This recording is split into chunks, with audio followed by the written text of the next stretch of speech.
Hello, everyone, and welcome to the Learn to Love podcast, your guide to everything love, sex, intimacy, and relationships. Each week, your host, Zach Beach, interviews new experts on love, including couples therapists, relationship coaches, sex educators, and best-selling authors. Learn the best tips and cutting-edge wisdom to better love yourself, others, and the world. Thanks so much for joining us. We hope you enjoy the show.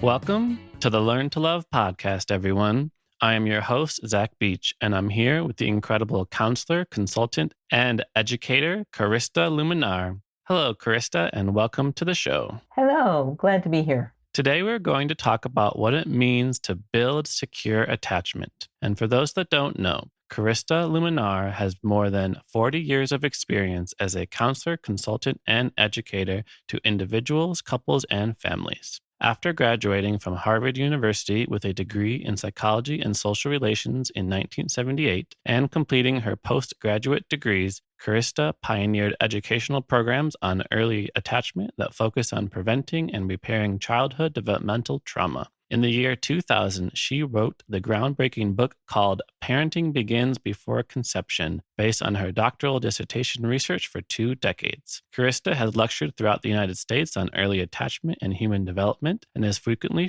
featured in seminars and the media. How are you today, Carista? I'm doing great, even though we're in delicate times here in California with the fires. I know. It's tough times. We're living in so many different dynamics happening at once, a pandemic, fires. It's a lot. Yeah, I'm so glad that through it all, you found time to come onto the show today. And I'm really excited about today's topic. And I'm glad that we're finally being able to talk about attachment theory because we've had many guests on the show. And many have talked about this basic idea that we have early attachment patterns early on that we gain from our primary caregivers, but we haven't gotten down to the nitty-gritty of what attachment theory is. So I want to begin by clarifying terms because many people get confused about this word attachment. Now, the Buddha might tell us to cultivate non-attachment, and you might get an attachment accessory for your phone or something, but that's not the attachment we're talking about today. From a psychological perspective, what is attachment? Well, a simple way of thinking about attachment is it's a deep, secure attachment in particular is a deep and enduring emotional bond that connects one person to another, independent of culture, kind of a universal need. And people often think of attachment as having to be reciprocal. It's a two-party system. You're attached to another person through a bond, an emotional bond. And it's not always reciprocal. There could be one person that can have an attachment to someone that's not shared. In general, its attachment is characterized by specific behaviors in children originally, as they were really seeking connection, proximity to their attachment figures, especially when they're upset or threatened. And a guy named John Bowlby in 1958 created what's called attachment theory in psychology. He really began this notion. So attachment is a deep and enduring emotional bond that connects one person to another. Mm-hmm. And you just mentioned that was originally observed in children, but then it continues. Of course, we develop other emotional bonds later on in life. So what's the connection there? Well, attachment theory began in his clinic where he was working primarily with emotionally distressed, disturbed children. And so the original focus is the attachment is with one's original primary caregivers and kind of classic psychodynamics. That's primarily the child's relationship with their mother and how that affected their social, emotional, and cognitive development. Now with more progressive models and different combinations of parents, sometimes single parents, mother, father, mother, mother, father, father. What really matters is that the child's belief about love, its sense of self-worth is really formed in this early link between the infant and its connection to the primary caregiver, mother classically. And what happens when the child feels separation and goes into states of distress? How does the primary attachment figure respond to the child? Does a secure attached parent will really be able to navigate kind of the nuances and care for the safety and security of the child? And the indifferent, avoidant parent will begin to give the child the sense that when it's in distress or it needs reassurance, it can't depend on anyone. And so these different attachment styles, there are 4 of the classic attachment styles, they're really adaptations to whether the child feels it can trust this deep psychological, physical feeling of connectedness between itself and the primary caregivers. And of course, now we see decades later, the research, neuroscience of relationship and attachment has been expanded to show that there's a direct correlation between our childhood attachment dynamics with our primary caregivers and how much of that conditioning and their adaptive styles and beliefs about whether we could depend and be interdependent with someone, which is what love is, how it plays out in our primary adult relationship styles. We often subconsciously choose partners that mimic what we experienced in childhood. So if we had secure attachment, we either know secure attachment behavior or we're drawn to someone with secure attachment behavior. If we have insecure attachment, we can sometimes be subconsciously drawn to that which is familiar, like family, and actually recreate some of the insecure experiences because that's all we know to look for. That's what we think love is and what love does, is that it's unpredictable and it's something that we can't depend on someone to relieve our distress. I love that distinction. So it's an adaptation to whether the child can trust feelings of connectedness, which is what we're looking for in life, right? That strong connection. But depending on those early experiences as a child, we might be wary of connection. I'm almost imagining someone listening to this episode and be like, "Oh my God, this is where I'm at. I'm continually entering into partnerships that are mimicking my experience of childhood." So when you say that there is a direct correlation between our childhood attachment dynamics and the relationships we choose later on in life, how strong of a correlation is it that we're talking about? Because there is this old joke that you walk into the therapist's office and the first thing they ask you is, "So tell me about the relationship with your mother." Right, And right. There's an old joke. I've seen it in different, even postcards, where it's kind of four generations of females, and it's like, if it's not one thing, it's your mother, And there's a joke in women's circles, with partners sometimes, particularly in the heterosexual dynamic, is he's playing out his mother wound, the woman's playing out her father wound, and there's truth to it. I mean, you can't argue with the research and the developmental trauma models and what's really playing out. I mean, it's all scientifically shown there's direct correlations, but it's not a fixed sentence. And some people are what we call hybrids. They can have one parent that offered secure attachment. We can talk about those behaviors. And another one that, they had insecure anxiety with or even trauma bonding with. And so one partner might bring out bonding dynamics and projections and expectations they experienced with one parent completely opposite. Another partner might trigger some latent unresolved issues and dynamics and behaviors that never played out with one partner, might be evoked by another in the other partner's behavior. And then we've got those who had secure attachment who bond with someone who had insecure attachment. They don't understand why they're insecure because they've never experienced those kind of feelings as a child. So it's not a fixed sentence. It's just another way to often describe why you're having the reactions you're having, why you're feeling the disconnections are happening, because what you need based on your attachment style could be opposite to what the other person needs based on their kind of hardwiring, what they expect. Attachment is really how we love. Attachment is suggesting that relationship is a two-party system. When we're in self-love, self-care, it's a one-party system. It's us with ourselves, how we're caring for ourselves. When we're in a relationship with someone and we're wanting love to be received and given, that's two people. So you're dealing with the patterning of two people or more. If you're in an open relationship dynamic, you're even dealing with more dynamics. You're dealing with everyone's attachment patterning. There's no way around it. But whether someone has trauma or insecurity and it's triggered or aggravated by a partner depends on many factors. Sometimes the best partners are the ones who have insecurity or trauma in their past, and they're even projecting on each other, and they're committed to learn how to rewire to secure attachment. They can have some of the best relationships. I work with these clients all the time. So it's not a sentence for life if you didn't get healthy love or secure love. It's just to understand why you might be having difficulty knowing what to choose, and really what the difference is between what healthy love is and what it isn't, which is really what my work's about, making that very practical. Yeah, it sounds like a really wonderful tool for gaining insight. You said it can be used to describe why you're having the reactions that you're having. So if you are coming up with challenges in your relationship, probing into your past and understanding your attachment style can really help to explain the dynamics that you're encountering. Exactly. So you already mentioned a few of the attachment styles: secure, I heard insecure. So for our listeners who don't know, what are the 4 attachment styles? So the 4 attachment styles, I'm just going to kind of do a download all 4 at once because I found that's the way for people to really kind of track it. And then you can feel free to ask me any questions. In my work, I call it the love styles. It's just less clinical, and it's really about the style of love. So you may hear me say attachment style or love style. It's synonymous. The secure attachment style has at the core internal beliefs, subconscious beliefs are with you, other person, primary attachment figure, be it childhood or my present partner. That's an attachment figure. I feel safe. I trust you're here for me. I feel loved, lovable. I'm a priority for you. And it leaves the general feeling between two people as feeling, I feel loved, general feeling of peace, trust, feeling honored and welcomed. And the behaviors of secure attachment feel like this. I am here to create security for you. The relationship is a priority.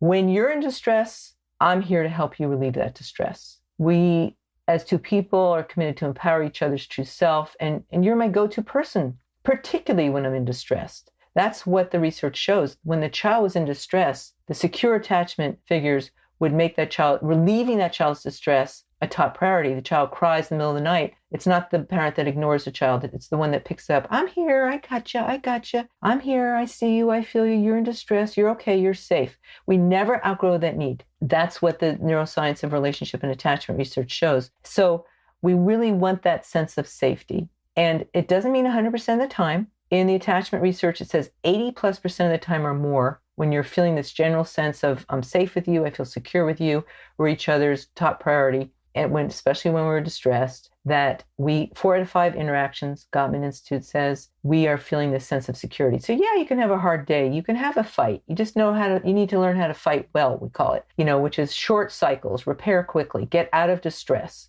So that's it, secure attachment. Insecure attachment has 3 distinctions: insecure anxious, insecure avoidant, and insecure traumatic. I'll go through each one. Insecure anxious, the general feeling, you're insecure anxious when the primary feeling with the other person you're in a relationship with is, I feel you don't care about me. You don't see me. You don't want this connection. That's what creates the anxiety. I don't trust you love me. I'm not important to you. And I need you. And I don't even know if I matter to you. So the fascination is with the fear of abandonment, otherwise known as, I'm afraid I'll lose the connection with you. And the general behavior is just like it sounds, anxious. I'm anxious. Something's up, I'm in distress, and what my behavior is I'm feeling despair, I'm feeling distrust, I'm feeling anxious, I'm feeling frustrated, and my behavior is going to look like this. I'm going to pursue. It's often called insecure, anxious pursuit. And it's more the attacking, complaining, criticizing. Where are you going? Escalate. We escalate. I'm in that subclub. When I get triggered. Insecure is when you get triggered out of a sense of security. We get anxious, we're going to lose the connection. And we're usually the pursuers who yell, criticize, and pick. And we'll go after the person because we're trying to resolve this fear of abandonment. Whereas insecure avoidant, which is the other classic insecure style, does just the opposite, just like the name. It withdraws. And the feeling is, you don't value me.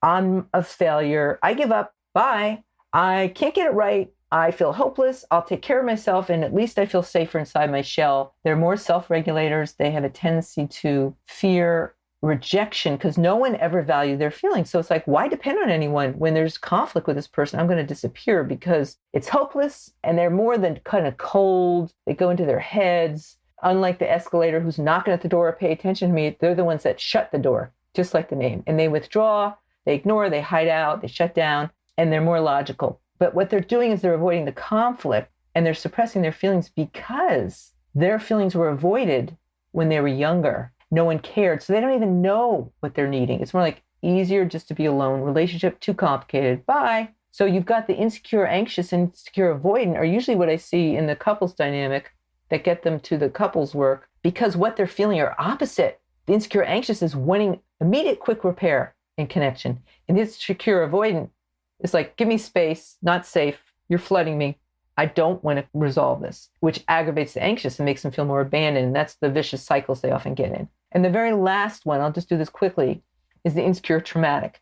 Now, the insecure traumatic is a bit esoteric for people. It's actually, unfortunately, more common than most people are aware of. The insecure traumatic is on top of one of the other insecure styles. So you have either insecure anxious or insecure avoidant as your base behavior. In other words, when you get traumatized, your reaction is going to be more that escalating anxious, or it's going to be more that avoidant, withdrawing, cold shutdown. What makes traumatic, I call it traumatic bonding, insecure traumatic bonding, distinct from the other two insecure styles, is a feeling that the attachment figure, childhood or adult, feels scary most of the time. I don't ever feel safe with you. I'm spending my entire internal world feeling I have to protect myself from you, hide from you.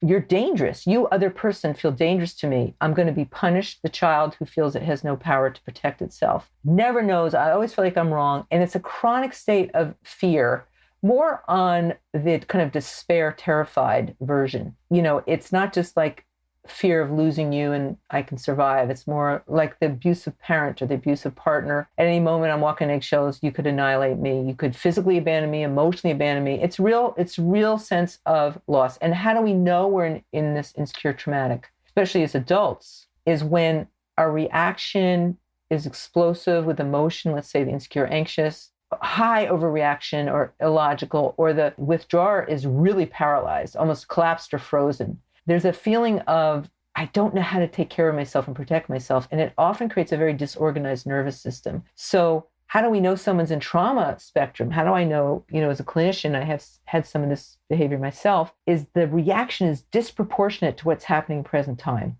So it's like, why are you getting so upset? I just said, no, I wouldn't empty the dishwasher. And the person's raging and flailing. It's because there's something about this historical feeling that whenever I ask you to care for me, it's always a no. And that no, like I never can trust you'll say yes. And the whole story builds and it's way distorted to what's really happening. And that's usually there's some kind of developmental trauma being triggered. And that's associated with a real-time incident. So there you go. That's kind of a simple version of a lot of complex dynamics. Yes, it's a wonderful summary you just gave, and it really shows you know your stuff. So just to summarize, we have secure attachment, where the person is dedicated to having a feeling of safety and security in the relationship. And then we have insecure anxious, insecure avoidant, and insecure traumatic. And before we get into sort of tackling the more insecure attachment styles, I wanted to use this opportunity to ask you about some criticism that I've heard of attachment styles. Sure. One is that it seems to pigeonhole, the incredibly diverse array of loving relationships we can have. And it also seems to pathologize. Let's just talk about the latter here, because when we say somebody is securely attached, it sounds really great. And when somebody is anxious and avoided and dramatic and insecure, it doesn't sound nearly as complimentary. So if someone feels like a sense of shame or a sense of wrongness about them because of their attachment styles, how do you get around that and saying that this is not necessarily like bad to have? That's a beautiful question. I do a lot of talks about attachment styles. I've never been asked about kind of the labeling, shaming impact of especially, traumatic or avoidant, because it does suggest you don't have your act together in your ability to love, right? And you're overcoming this kind of primitive reaction. Shame is kind of defined as something's bad about me. Guilt is more like my behavior's wrong. But it has that kind of self-negation rather than self-empowerment. I, having taught this and worked with thousands and thousands academically, as well as, just in my office and in groups, I find that people in general feel great relief having these distinctions. So we can't trick the brain or the attachment system into a kind of a belief that there aren't human behaviors that actually are reflecting we are feeling overwhelmed in relationship. So these are just traits that actually give you an understanding that when you're overwhelmed by your partner, there's a reason. There's even more explanation if you get into kind of the loving brain, the neuroscience of relationship, the brain understanding. When we get threatened by our partner's behavior, we get hijacked, and that's the fight or flight. We go out of pro-relational ability into anti-relational or non-relational function. We can't heal those reactions unless we understand it's because of our conditioning. So I see it as an empowerment. It's a roadmap, because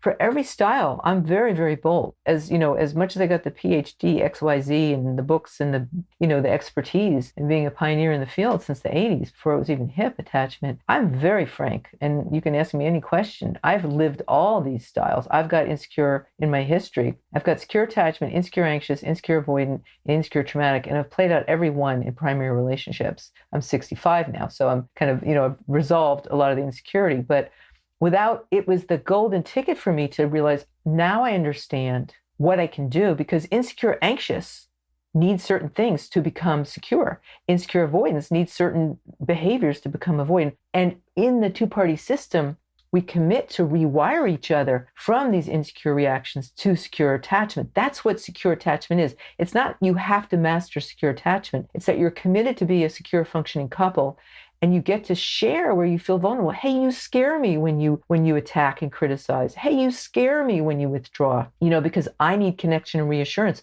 So Lion, my partner, and I, his name's Lion like the cat, we're very bold. We're out there with all of our process of rewiring each other, because he was more insecure avoidant when I met him, and I was insecure anxious.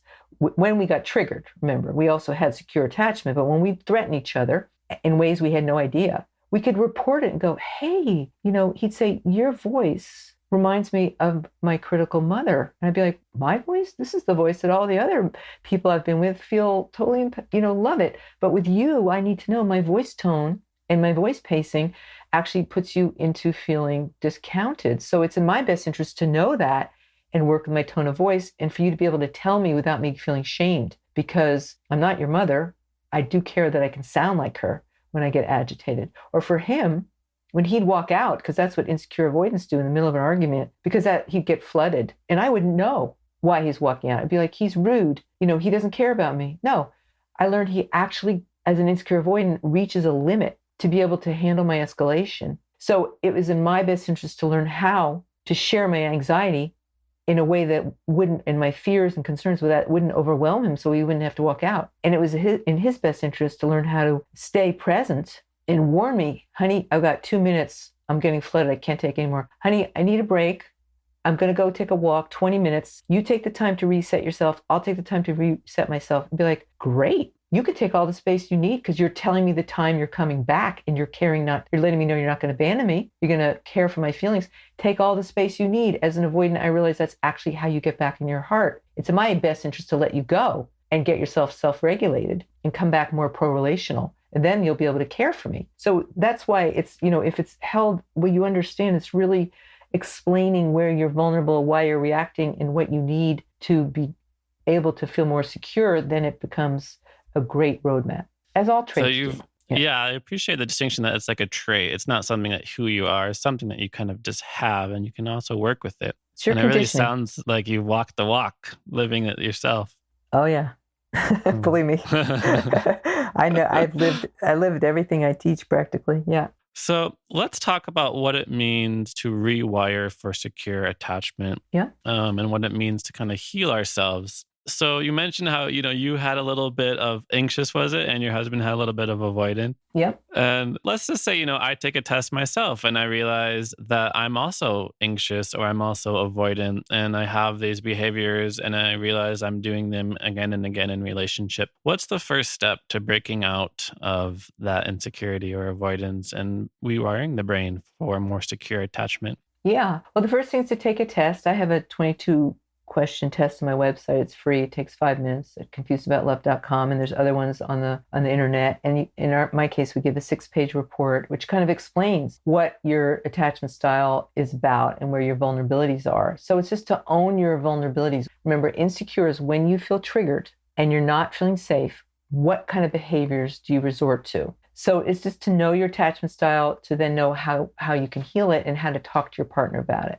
Now, you can't rewire with someone. Well, you can rewire yourself. That's called self-regulation, self-rewiring. And then there's co-regulation in relationship with someone. And in the neuroscience of relationship shows that secure functioning is the key to all successful and loving relationships. So to know my attachment style, to know my partner's attachment style becomes where we start to inform each other how to be in each other's care. That's what secure functioning is. That's what love is. And that points to how we hold each other physically and emotionally, how we listen and hear each other. Like, I have to hear and be heard by my partner by watching the tone of my voice and the pace of my voice, and how we see each other. If we're looking at each other with disapproval, then as we share our vulnerabilities, all these kind of nonverbals of how we hear and see and hold each other are also affecting our content. So the couple's committed to this path of informing each other, what triggers each other, what threatens each other, because it's the threat behaviors that cause insecurity. So if we can't share what you do threatens me, your voice overwhelms me, you're walking out of the room scares me, makes me feel frightened, afraid you're not going to come back. If we can't inform each other of these core needs and feelings based on where we go feel insecure,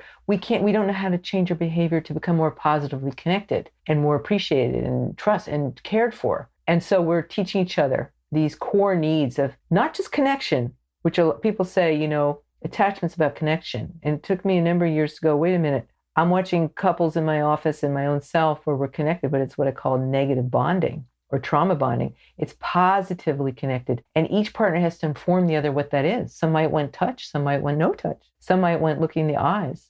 Some might want tone of voice. So we inform each other what we need and what we need for respect and appreciation. And that's all of that disclosure is what the rewiring entails. So secure functioning is the key to all successful and loving relationships. Mm-hmm. Professional ones too. Mm-hmm.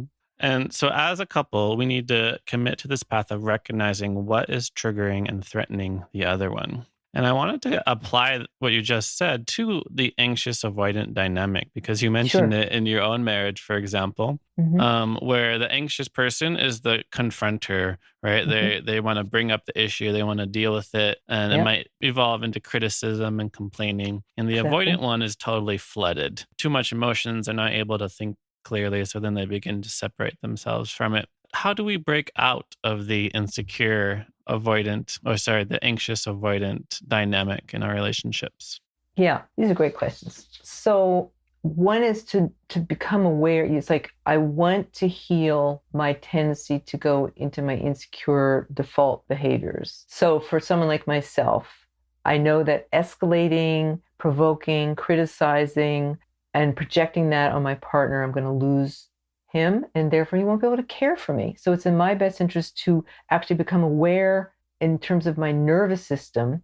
My nervous system starts to go into insecurity, to recognize the symptoms. So for me, the way I often describe it is kind of like a cat who's threatened in a corner. The back arches, the kind of claws come out. I want to pounce, right? It's like, rawr! And I can actually feel my nervous system that was once, in one moment relaxed, feeling safe and non-threatened. Suddenly I want to go into fight mode and I want to aggress. I watch neurologically, I can kind of feel the tightness in my jaw, and I have to want to pattern interrupt that. So let's say we're in the kitchen, everything's cool. He says something, I get triggered, and I can feel that energy coming on, and I want to kind of, pounce on him, which I would have originally not knowing that was just going to drive him away. I now know that. So I might go, I'm getting triggered. I need to go, take a walk, or I need to go upstairs. I'll be back in 5 minutes. It's actually interrupt the cycle to aggress and escalate by walking out. So I become the one that walks out, but I'm not doing it in a punishing way. I'm doing it in a mindful way. And I'm reporting to him, I'm taking responsibility that I'm triggered. Or let's say I don't want to walk out. We have an agreement. We kind of own, our reactions. So it might be, honey, I'm feeling really triggered. I'm finding myself, really, really feeling critical. And I am feeling anxious that you just told me that blah, blah, blah. And I need to talk to you about it. So the secure functioning couple has an agreement that when the anxiety or the avoidant behavior is coming up, they slow things down and they actually get to expose what they're feeling. So he might say, as an insecure avoidant, what you just said triggered me. It's really pissing me off. And I feel like I want to run. I want to get out of here. I don't want to have this argument. I don't want to talk about this again. I'm out. And that would be his old behavior. And he wouldn't care, it'd be unilateral. He'd just leave me like in silence endlessly without telling me when to come back. He could take all the time he needs because he'd take days. Sometimes they take days because, we were dating and we weren't living together. It'd be like, 3 days, whatever. It works for me, just to unplug. And I'm sitting there, just fixated on his disappearance act. So he might go, I feel like leaving the room right now. If you don't stop right now, your tone is making me feel overwhelmed. I need to pause. Let's just take a pause. That means it's a signal to me, stop pursuing, stop aggressing, even if I feel I'm righteous with what I'm feeling. Because why? I know as an avoidant, I can flood him. And if I flood him, I'm going to lose his ability to care for me. So we agree. We have we have these kind of pattern interrupts. Pause. That means both pause and then self-regulate. If let's just be quiet for 5 minutes. That means just take this time. We're not punishing each other.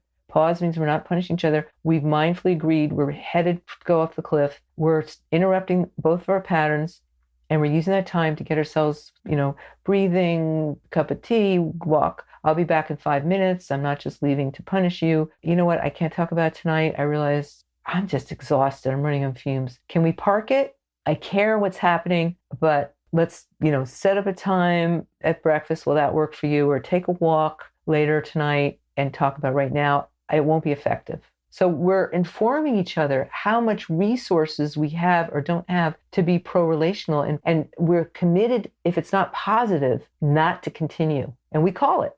And we call it in the other. So, the commitment is we know that if we go into threatening behaviors, the other's going to usually go into their insecure default. And then we lose the positive connection. And who can care when they feel threatened?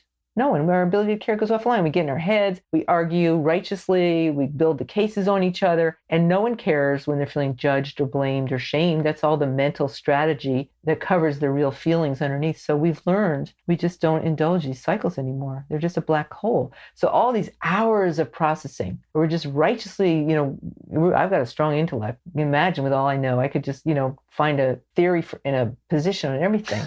That just makes them feel shamed or blamed, and I've got righteous indignation, and then he will, say something. The avoidants are often the gaslighters, and they'll twist what I'm saying to get me off his back and to get some power back. And it's like dead. It's death.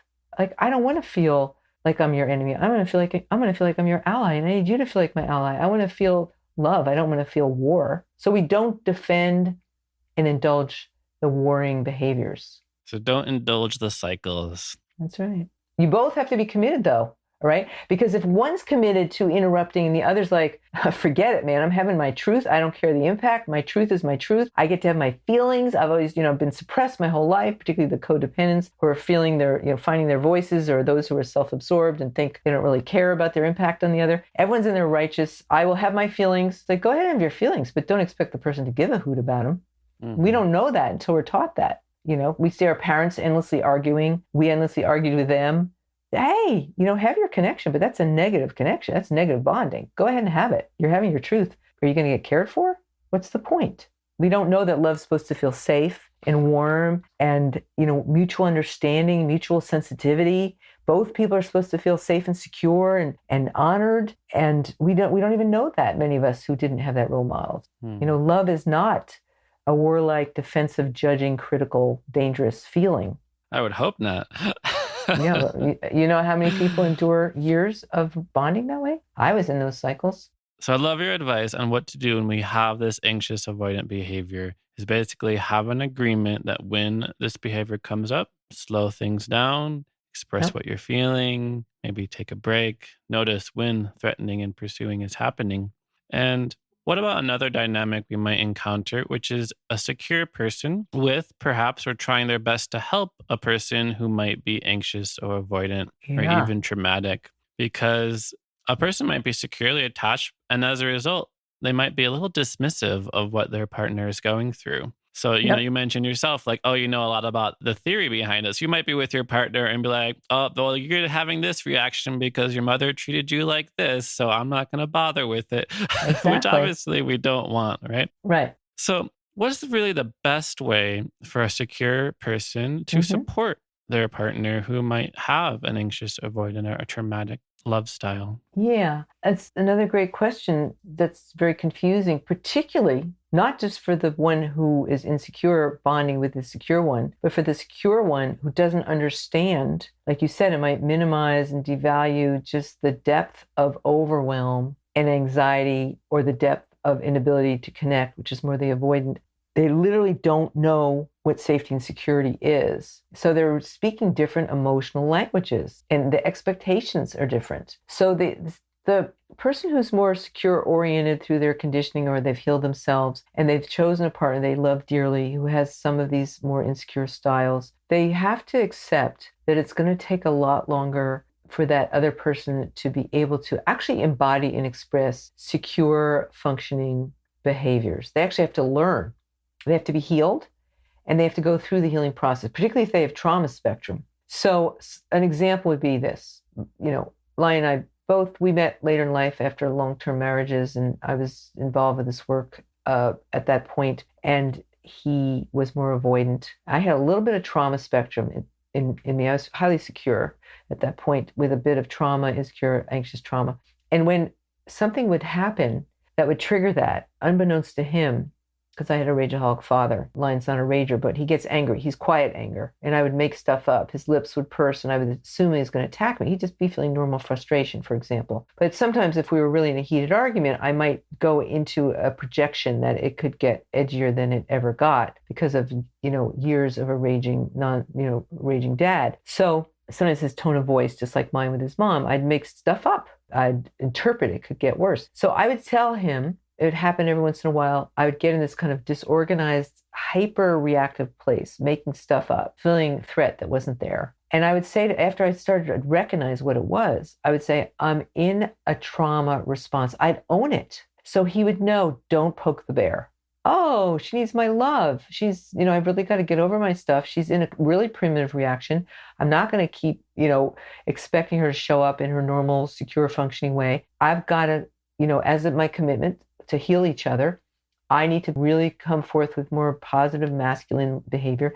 And he would bring out more of that kind of fatherly love that, our daughters have, and we give our daughters. It wasn't like he was treating me like a child. He was just caring for the child part in me that was triggered. And he wouldn't take it personally that I was acting like a child. So I would call it. I'd take responsibility. I was hijacked in it because I recognize the symptoms, or I'm feeling anxious right now. I need your patience. I need your compassion. So the one who's feeling more insecure owns, I feel like I need your care. I need your tenderness. You don't go there. This is where I go, or the secure person going, you know what? I see you're overwhelmed. How would you like my help? What do you need to feel safe? It's always, what do you need to feel safe? That's what we all need. That's what secure attachment is. So all you have to ask is, what do you need to feel safe? I don't know right now. Teach me, I just need you to hold me and tell me you're not going to leave me. Oh, honey, come here. Come here. Let me give you a hug. I'm right here. I'm not going anywhere. Even if we're talking to each other's primitive child, that's what secure rewiring is. We help become those positive attachment figures to the primitive parts that are talking as well as the adult parts. I got you. We're in this together. We're just having a bad moment, and I'm sorry. I was really dismissive of you. And it's just, I get frustrated sometimes, but we're going to work it out. Let's just hug each other and, let's cool out a bit and we can talk about what came up. So that it was just the secure person reassures and asks for what the person needs to feel safe and secure. That's the most important question. What do you need to feel safe? Teach me. Yeah. I'm sure those are words we all want to hear. Yeah. Yeah, guide me. And often the insecure person doesn't know. Okay, the more trauma and the less they've worked on their insecure behaviors, they don't have ready access because no one gave a hoot about what they needed to feel safe and secure. That's why they're insecure. So that even that question isn't necessarily to the secure person who asks, who might know that because they know what security feels like. You got to really get it. It might be like a K-5 version or preschool version. It may be an advanced awakened version. You've got to meet the person at the level they're at. So I used to have a primitive part. I had an affectionate name for her. She was almost reptilian because my dad really annihilated parts of my sense of security. I was a very highly sensitive child. And so I had a name, an affectionate name for her. And I would say, I forgot what the name was. So much I've dismantled her. But, you could just say, call her Petunia. That's my most primitive, just raw. She's like almost like a snail without the snail shell. She has no defense system. And she gets frightened with aggressive masculine energy. Even when you're frustrated, it scares her. And right now, that's who's in the driver's seat. Petunia got really upset. And he would say, well, let me talk to Petunia. He'd give me a chance to let that part speak and actually let her come up from my subconscious. And we'd find out what she was feeling. But she had very primitive responses. I'm scared. What are you scared about? I don't know. Well, what? Could you just use a word? Your eyes look mean. So you want to meet the person at the level that they're actually feeling it. That's where the healing happens. So many of these behaviors are subconscious. And once they become conscious, then you can start to release them. They just hijack us when we're threatened because that's where we went to when no one cared and we adapted to that position. Sorry, I'm talking a lot here. No, it's wonderful. I love you bringing us on this path of healing And I wanted to ask you what we should expect on this path of healing. Yeah. And I a realize mess. everyone's different. We all have different conditioning, but the patterns you're describing to me sound like very deeply ingrained, Yep. right? You could be talking to a 30 or 40-year-old person and like that childhood wounding comes up. Yep. And 50, 60-year-olds too. yeah. So Yeah. when we talk about building secure attachment, rewiring our brain for secure attachment, Yep. how many sessions does it take? Or I should say, how much healing should we expect to go through? Okay. So I get asked this question a lot with new clients, how many sessions? And here's my honest answer, having been on this side as the healer as well as the one who needed healing. It depends on how much work you've done already. It depends on whether you have, if your healer, counselor, therapist is someone you trust, who can diagnose what your behavior is and know the remedies and the practices to give you. It depends on if your partner, whether they are sharing a lot of developmental trauma that has or hasn't been healed, and whether there's developmental trauma or spectrum in there that one or both of you have is going to be a lot more complicated. There's a lot more reactivity and lack of trust to open. And so it depends on what's being triggered. If you were in one relationship long-term where it felt like you're a secure parent, and this other one feels like you're traumatizing parent, and you've never done any work on it, and you're outraged because you know what security feels like, and you're completely confused why this partner is putting you in these primitive states. So what matters is that I can say, as a trauma specialist, and as someone who's had extensive trauma, not just a raging father, like rape and almost killed and all kinds of infidelities. I know transgressions. I know danger directly, physically, emotionally, mentally, at many ages, that trauma can be healed.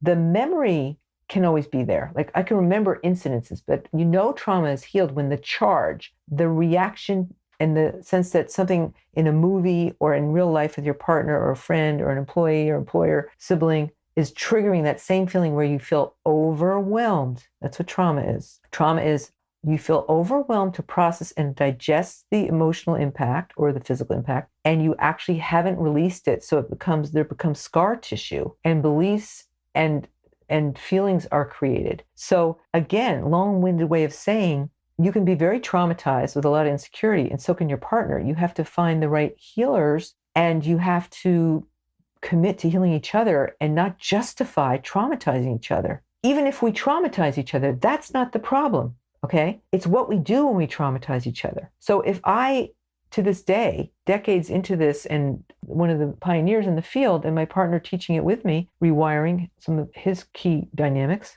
we can still trigger each other.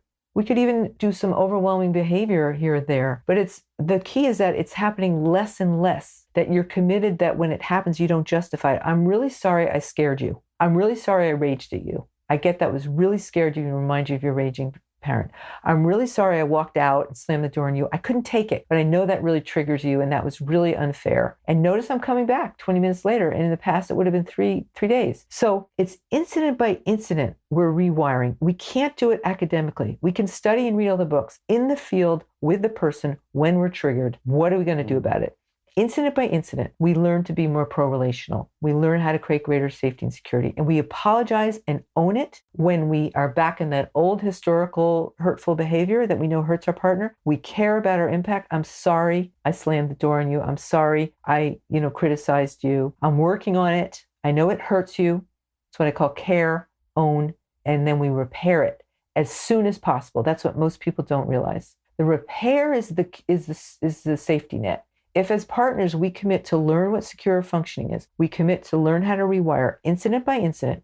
And when we feel we've hurt each other, we do our best to care about it, care about our impact, and we repair it and own it as soon as we can, to let the person know we're trying. And sometimes we take many steps forward and then we're overwhelmed. Shit happens. Fires happen. COVID happens. Parents die. Clients get us upset. Work got fired. We get overwhelmed and we might default and go one step back. And that's okay, as long as you then repair it and do your best to try not to go there again. And over time, you decide with this person, we're fighting less, we're repairing quicker, we're feeling safer and safer as months go by. and they're caring when they hurt me, and I'm caring when I scare them, and we're in this together. That's what secure attachment is. It's not a perfect state. You can be very wounded and be really creating a healing, secure attachment relationship. So care, own, and repair, you said?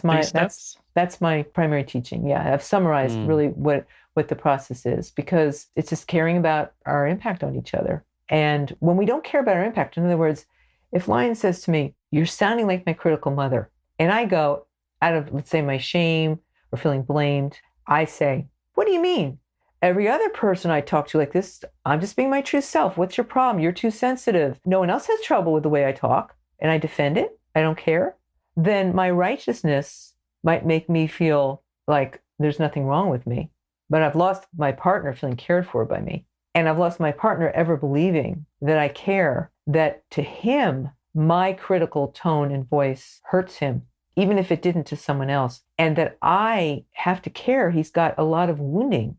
And even if my content is right on, my caring for him is that I'm going to work on not talking to him that way. Because why? He can stay open to me and what I'm feeling, and I can stay open to him, and we're going to be able to get a positive communication cycle going. So when he gives me that feedback, it doesn't happen anymore. Okay, so here's a nuance. So he'd say that, and my academic self would say, "Oh, he's informing me. He's giving me his operating manual," I call it. That's good. But then I go, he's telling me he doesn't like being criticized. Telling me I'm his critical mother feels critical to me. Now I feel criticized. That doesn't feel fair. So then I realized, I said, I'm open to the feedback of working on my tone of voice. How you remind me will make a difference if I go into defensiveness and feeling criticized and it's unfair because you're criticizing me too, or I can really care. So I'd say one of the ways that I can care is to tell me what you want, put it in the positive rather than judging me for what I'm doing wrong. So it would be, "Sweetie, I need you to talk to me in a slower, softer voice. Can you just take a breath and slow it down so I can really hear you?" Then he'd empower me to focus on the behavior he wanted in a positive way using positive descriptors. So these are all things you're teaching each other, and you're caring and you're learning and you're giving feedback in these kind of, "I care, I hurt you, but how you tell me really hurt me." Okay, now we got to stop and slow this down and figure out how to repair this so next time we do it differently. It's a lot of work. It does sound like a lot of work, but it sounds like a beautiful work. Yeah, it's healing each other. This path of healing, the path of creating this positive communication cycle. Loving. It's learning how to be loving. It's the path of love.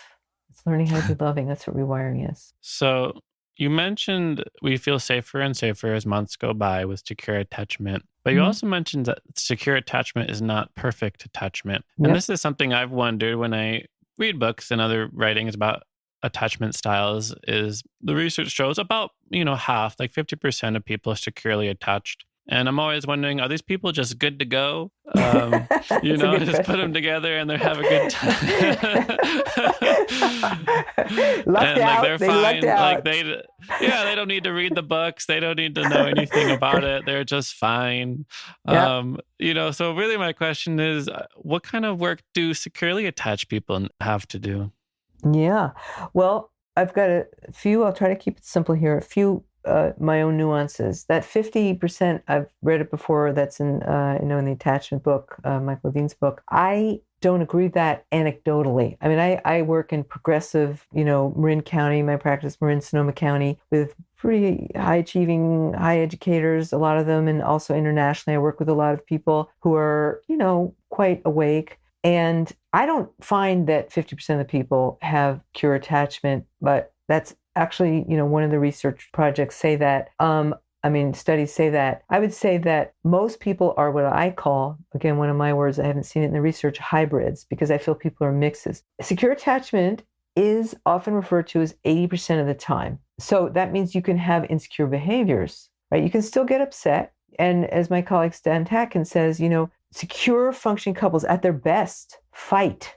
His distinction is they know how to fight well. In other words, they own up, they repair quickly, they get back to relieving each other's distress is the top priority. We're each other's go-to person. Oh, I put you in distress. It's the top priority for me to get us out of distress. So it's not a perfect state. Even those who are considered secure at functioning have reactivity. But their dominant feeling is to be loving, to vector towards these behaviors of caring and safety and security. And then some of us are just mixtures. Like I would say when I met Line, I was 80% secure, 20% insecure, still more to go. And in terms of with the primary male romantic partner, not with my daughter, not with my clients, not with my best friends, but I was from the raging father. I had remnants in certain partners I would choose, be they the same or opposite. I'd be working out my mistrust with masculine intensity or aggression. So I'd say of the 20% of me insecure anxious, 3% of it, when it would get triggered, maybe 1% of it would be I'd go into trauma spectrum, maybe 1% of it. But I was primarily securely attached. I knew it all academically. And then I had to, each time I got triggered. And sometimes I'd be like what I call mild spectrum insecure or mild spectrum trauma. There's mild, kind of like, on a scale from 1 to 10, my reaction would be a 2 or 3. Whereas a 10 would be I'd be in high anxiety, highly escalated, really kind of in my trauma, kind of aggression. So we can be in our insecure behaviors and traits where we're just kind of mildly low grade, kind of walking eggshells, but not really playing it out. And then we can burst out in like cold avoidant, gone for days or hours and not caring, or go into, high escalated pursuing, yelling. Those are more the extreme. So we can be a blend. And secure people, I am in that camp now. I've really healed myself. I'm almost 65. It's a state of freedom. It's a state where you're able to love people no matter what's happening and not personalize it and help them in their reactions and really help negotiate repairs quicker and still get annoyed, frustrated, angry, pissed, have some ability to regulate when that happens pretty quickly, some ability to talk about it responsibly without aggression or overwhelm, a lot of sensitivity that we're in a two-party system. And even if I'm feeling good, you can still feel bad. There's mutual sensitivity, mutual needs, mutual understanding, the ability to hold my own process and the others with equal care, equal regard is pretty well integrated. And that's a state of being an emotional adult, being very integrated and be grateful. You are there, you got there, and help other people by being loving and role modeling what love is and feel blessed. You've earned it through healing yourself, or you've been blessed with your karma. You never got highly traumatized, and it's a natural ability. Either way, keep loving people and helping them and helping them feel safe with you and themselves. Keep loving others, be a role model. That secure attachment is this beautiful trait we can all find within all of ourselves. Yeah, it's wisdom. It's a wisdom to know how to love is what I call it. Thank you so much. The time has really flown by. Just a fountain of wisdom. And it's amazing to hear all the things that you have to say about this wonderful topic. And I want to finish by asking you a question I love to ask all of my guests, which is quite simply, what do you wish everyone knew about love? Love is innately possible to be experienced and expressed by everyone. And if you're confused about love, which is my brand, then, study and get the help to learn what love is and what it isn't, and choose people that are committed to love you and that you can be loving with, because it's the embodied experience in relationship with someone that love is experienced. Love is innately possible and to be experienced by everyone. Find people to love you and people to love. Yeah, and learn how to love if you're confused. Your words just warm my heart.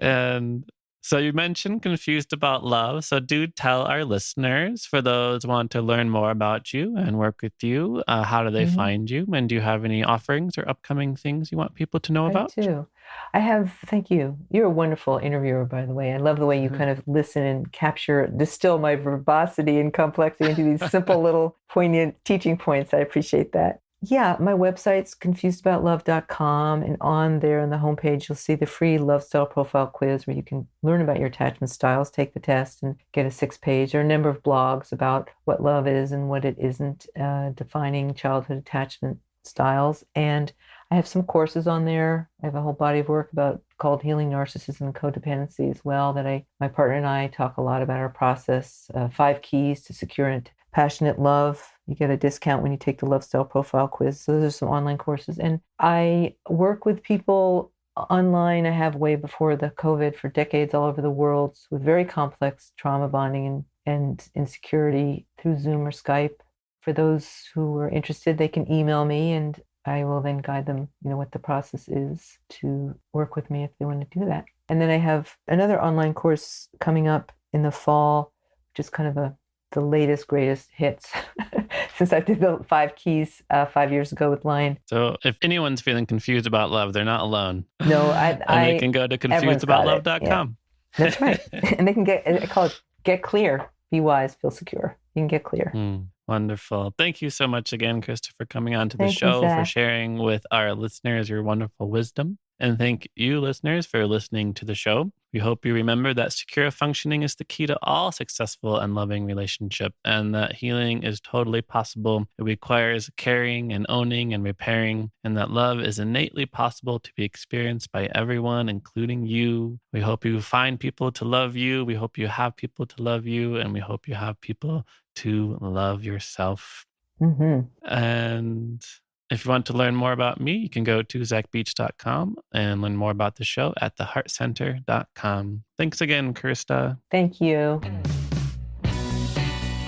Thanks again for listening to the Learn to Love podcast. To learn more about the show and your host, head over to zachbeach.com or theheartcenter.com. You can also follow Zach on Facebook, Twitter, and Instagram.